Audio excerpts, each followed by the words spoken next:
आप सभी का स्टडी कॉपीज पे स्वागत है। आशा करते हैं आप लोग अच्छे तरीके से पढ़ाई कर रहे होंगे। यहाँ पर बात करेंगे यूपी पीसीएस के बारे में, यूपी पीएससी आरओ के बारे में। बहुत सारे बच्चे लगातार कंफ्यूज हैं कि भाई क्या एग्ज़ाम डेट होगी। नोटिस आपकी कल या परसों तक आ जाएगी हर हाल में, तो टेंशन मत लीजिए। देखिए मामला क्या है कि जो भी खबर निकल के आ रही है कि यूपी पीसीएस की एग्ज़ाम डेट आपकी पोस्टपोन होगी। लगभग पूरी चीज़ें कन्फर्म है कि अप्रैल में ही आपका यूपी पीसीएस का एग्ज़ाम होगा और 1 शिफ्ट में होगा, इसीलिए एग्ज़ाम पोस्टपोन किया जा रहा है।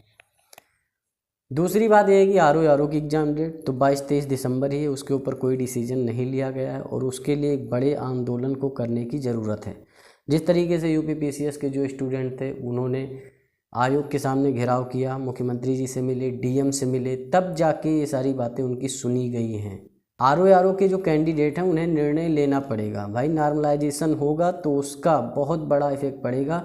बैक से किसी को अंदर करने का सिस्टम है ये नॉर्मलाइजेशन का लगाना इनका, आप समझ सकते हैं। देखिए पीसीएस में अगर प्री में कोई धांधली कर भी लेता, नॉर्मलाइजेशन के सिस्टम से वो अंदर से कहीं घुस भी जाता, तो क्या मेंस में तो उसे लिखना ही पड़ता ना, राइटिंग करनी पड़ती, तो उसमें बहुत कम चांसेस थे उस चीज़ के। लेकिन यहाँ क्या आरओ में बहुत ज़्यादा चांसेस हैं, क्योंकि मेंस में भी इसमें ऑब्जेक्टिव क्वेश्चन आंसर आते हैं आपके। ठीक, तो ये मामला है। तो एक बड़ा आंदोलन करना पड़ेगा, इससे पहले कोई भी दाल गलने वाली नहीं है। तो मामला यही है कि अगर आपको 1 शिफ्ट में एग्ज़ाम आरओ का कराना है तो भाई बढ़िया तरीके से आंदोलन करना पड़ेगा। दिवाली के बाद पूरा सिस्टम बनाया जाएगा। आयोग का घेराव होना ज़रूरी है आरओ के लिए, क्योंकि क्या है ना कि अगर नहीं करेंगे तो फिर बैठे रहेंगे। ये इसीलिए हुआ भी है कि जब आरओ के बारे में आयोग ने कहा था कि भाई हम 2 शिफ्ट में, 3 शिफ्ट में, 4 शिफ्ट में एग्ज़ाम कराएंगे, तभी बच्चों को आगे आना था। जब पीसीएस में सारी चीज़ें लागू हुई तो पीसीएस और आरओ दोनों के कैंडिडेट आपस में मिल करके उन्होंने बढ़िया तरीके से लोक सेवा आयोग का घेराव किया, डीएम से मिले, मुख्यमंत्री से मिले, तब जाके सारी चीज़ें फाइनल हुई हैं और कल तक इसका नोटिस आपको देखने को मिल जाएगा। मार्च या अप्रैल में आपका एग्ज़ाम जा सकता है। देखिए क्या है ना, पीसीएस में सिर्फ 6 लाख के करीब कैंडिडेट हैं, आरओ में 11 लाख के करीब कैंडिडेट हैं। तो एक तरह से देखा जाए खेल के बीच में नियम बदला आयोग ने, यही गलत बात है। अगर आप सोचते हैं कि नहीं कोई बात नहीं, 2 शिफ्ट 3 शिफ्ट में एग्ज़ाम हो जाएगा और हम सिलेक्शन ले लेंगे, 1 साल में ज्वाइनिंग हो जाएगी, ये आपकी भूल है, ये आप गलत सोच रहे हैं। उसका रीज़न क्या है गलत सोचने का, कि अगर 3 शिफ्ट में एग्ज़ाम होता है तो जो भी कैंडिडेट बॉर्डर लाइन पे होंगे और वो फेल होंगे वो कोर्ट जाएंगे। आरओ की वैकेंसी आपकी कोर्ट में जाएगी, 6 महीने साल भर बर्बाद होगा आपका। ये बात आप समझ सकते हैं, क्योंकि खेल के बीच में एक नियम बदला गया है। उसके बाद में जो भी नॉर्मलाइजेशन का सिस्टम है कुछ भी नहीं पता लोक सेवा आयोग का, बहुत सारी चीज़ें हैं, डिफ़िकल्टी है, समझ सकते हैं इस चीज़ को आप। तो अगर चाहते हैं कि भाई 2-3-4 महीने और टाइम ले लो, जो करना है कर लो, लेकिन कम से कम 1 शिफ्ट 1 डे में एग्ज़ाम कराओ। ये जो तुम दिखा रहे हो कि भाई हम नॉर्मलाइजेशन करेंगे, 3 शिफ्ट में करेंगे, ये क्या है? अभी तक क्या था, पेपर आप बेच देते थे अपने अधिकारियों से मिलकर। कितने शर्म की बात है लोक सेवा आयोग के लिए कि जिन लोगों ने पेपर लीक करा है वो जमानत पे घूम रहे हैं, पेपर अभी दोबारा नहीं हो चुका है, समझ सकते हैं।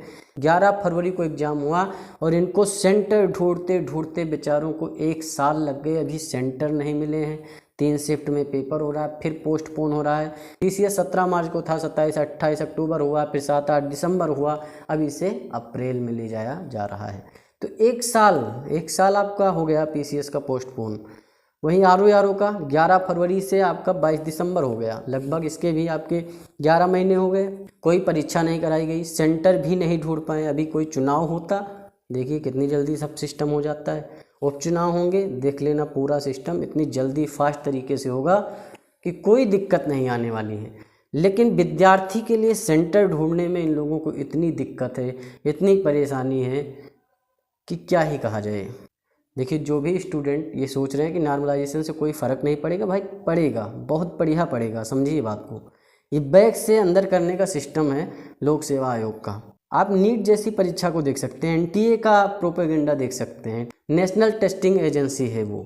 तो ये मामला है, तो इसे इग्नोर मत करिए। दीपावली के बाद एक बहुत बड़े धरने की ज़रूरत है और लोक सेवा आयोग का घेराव करने की ज़रूरत है, मुख्यमंत्री जी से मिलने की ज़रूरत है। जो भी चीज़ें हैं लगातार अपडेट मिलती रहेगी और आप लोगों को साथ आना पड़ेगा। प्रयागराज में जो भी लोग वहाँ रहते हैं वो भी पहुँचे, डेट तय की जाएगी, उस डेट को वहाँ पर लोगों को पहुँचना होगा। अगर आप आज अपने हक के लिए नहीं लड़ सकते तो अधिकारी बनने का सपना आपको छोड़ना ही पड़ेगा, समझ सकते हैं। तो ये सारी चीज़ें हैं। DPS प्रोग्राम हमने जो लॉन्च किया है डेली प्रैक्टिस सेट का, उसे आप ज्वाइन कर सकते हैं। 100 DPS और 100 MA टोटल जो है आपको 200 प्रैक्टिस सेट मिल जाएंगी 199 रुपीज़ में। दीपावली सेल में आपके लिए ऑफर है। 100 DPS और 100 MA अगर आप कर लेंगे तो UPPSC RO UPPCS में सिलेक्शन से आपको कोई रोक नहीं सकता है। UPPSC RO के लिए स्पेशल लॉन्च किया गया है। इस व्हाट्सएप नंबर पे आप मैसेज कर सकते हैं। तो ये सारी चीज़ें हैं। दीपावली के बाद आयोग का घेराव करना है और साथ में मुख्यमंत्री जी से भी मिलना पड़ेगा, तभी बात बन सकती है और कोई चारा है नहीं। तो मन लगा के पढ़ाई करते रहिए। चैनल को सब्सक्राइब करिए, वीडियो को लाइक करिए, शेयर करिए। मिलते हैं नेक्स्ट वीडियो में। धन्यवाद, थैंक यू, शुक्रिया।